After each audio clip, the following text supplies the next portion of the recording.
Alright, today we're talking about Carlito's Way. The movie where Al Pacino finally decides, I don't want to be a gangster anymore. And the streets are like, that's cute, but you'll be dead by the credits. This is Pacino in the 90s, teaming up again with Brian De Palma after Scarface. And this movie is like a spiritual successor to Scarface. Carlito's Way is like a reunion tour. You got Brian De Palma directing it, Pacino in the lead, a bunch of the same character actors from Scarface sprinkled all over the movie. It's like they all got together 10 years later and said, what if Tony Montana survived, went to prison, and then decided he wanted to go straight? And Carlito's Way is a metaphor for the streets, and how the streets will never love you back.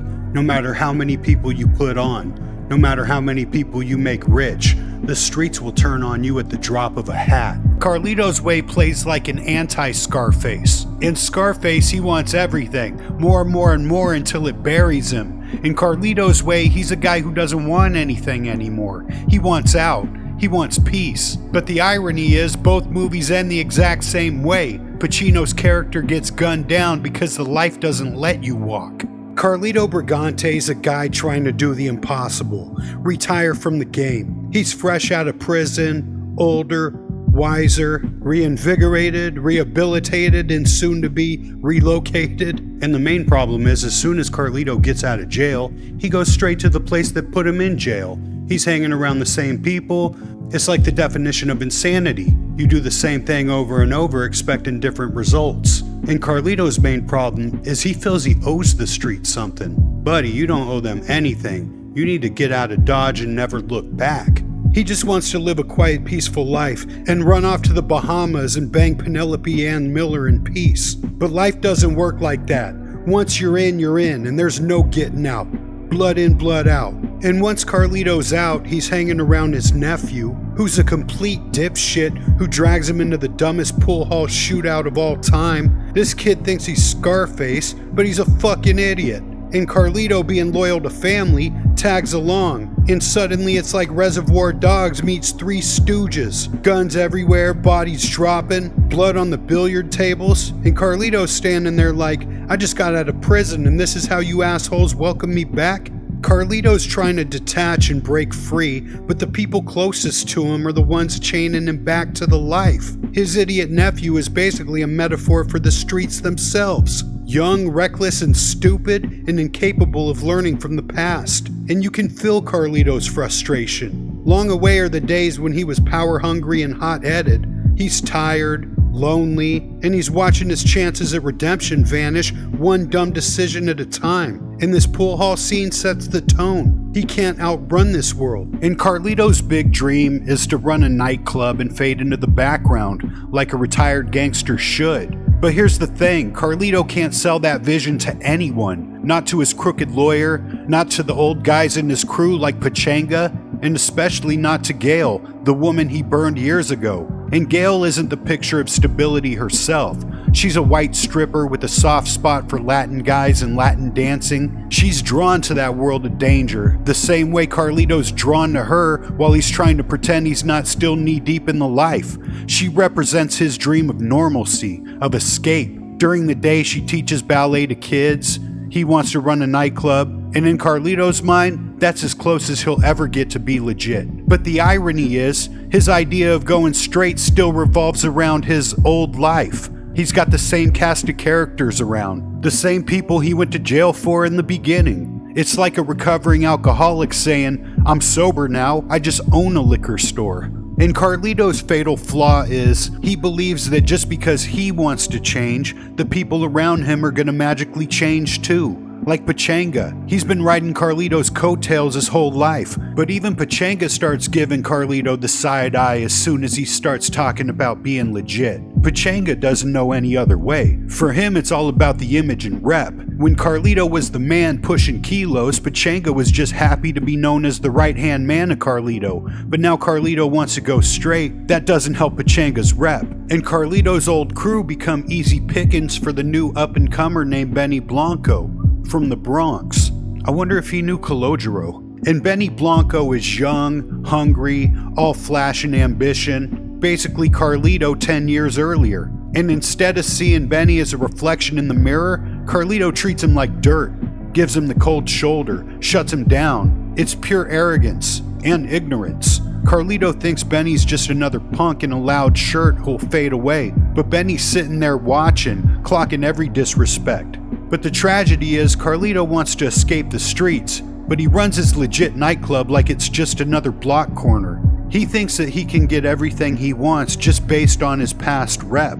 And Carlito did have an incredible rep in the past, and that rep definitely will open doors. But if you're not doing anything today, that rep's not going to get you far. And he greatly underestimates how resentment works. When you let your crew starve and humiliate a kid like Benny in front of everyone, you start to mark yourself for revenge. And Carlito's biggest mistake wasn't pulling a trigger, it was not pulling a trigger. The moment he lets Benny Blanco walk out of that club alive, he seals his own fate. In Carlito's head, sparing Benny is his way of showing that he's changed, that he's above the petty street beefs. He wants to be legit, so he convinces himself that mercy equals maturity. But in the world Carlito actually lives in, mercy equals weakness. And like Carlito says, the streets are always watching. By humiliating Benny in front of everyone, dragging him out, tossing him down the stairs, and then not finishing him, Carlito creates the perfect storm. Benny's ego is shattered, his reputation's on the line, and in that life, reputation is everything. The streets don't care about Carlito's dream of being a nightclub owner, they care about power. And now Benny's got a vendetta and a reason to make Carlito a target. And this is where Carlito's contradictions come to kill him. He wants to escape the game, but he's still playing by its rules, half in and half out. He knows what happens when you leave an ambitious kid alive. He was that kid once. 10 years ago, Carlito was Benny Blanco, hungry and fearless and waiting for someone to underestimate him. But instead of recognizing that,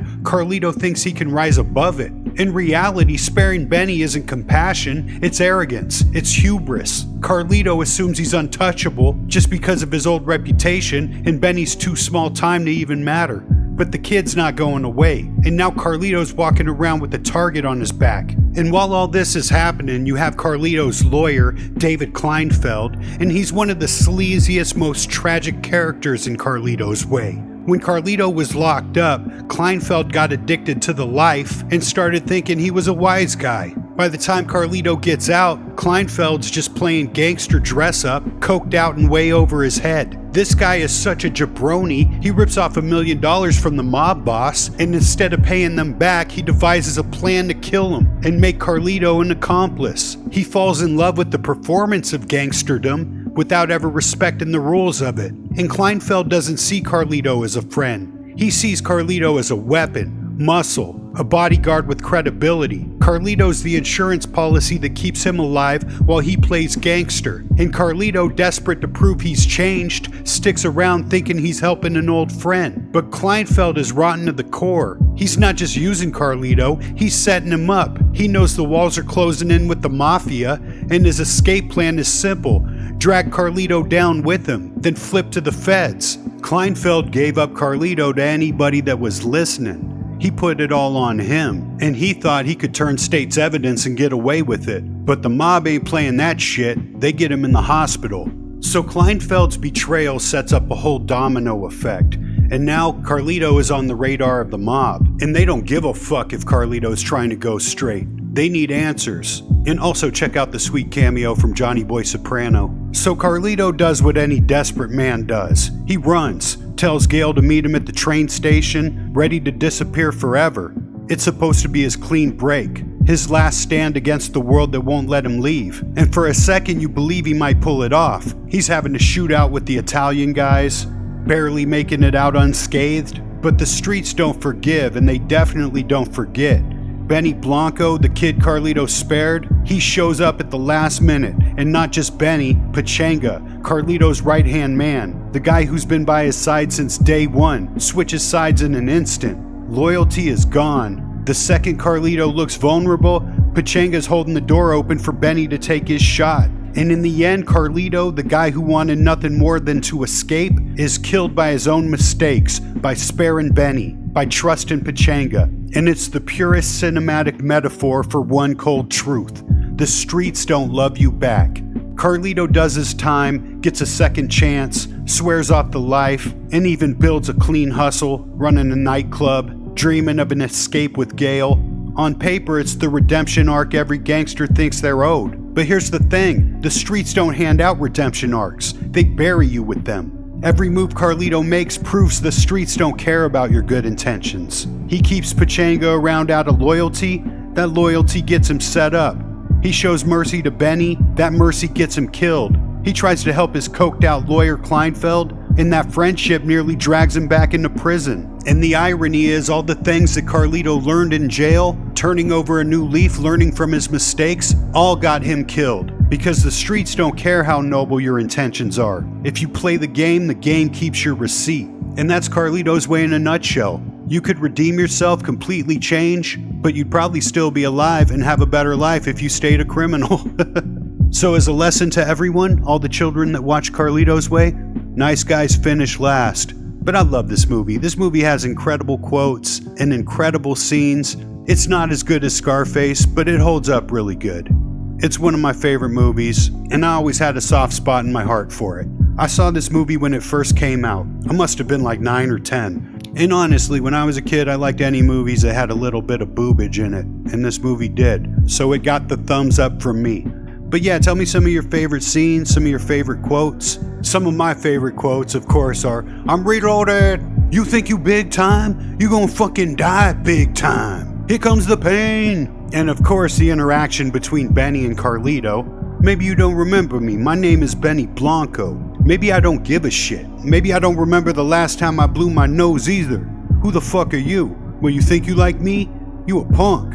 Go ahead, go snatch a purse." And one of my favorite quotes in this movie is after he beats up Benny and decides not to kill him, he says the streets are always watching. And that's very prophetic. What's done in the dark will be brought to the light. And if the streets sense weakness off you, they will capitalize on it and eat you alive. And plus, it's just a badass quote. Jay-Z named one of his albums that, and I'm sure he got inspired by this movie. As time goes by, this movie's a little underrated. I don't think it's aged really well with a lot of people, but I disagree. I think it's incredible. So tell me what this movie means to you. And to the rest of you, I hope you have a good night, be safe, and without further to-do, God bless.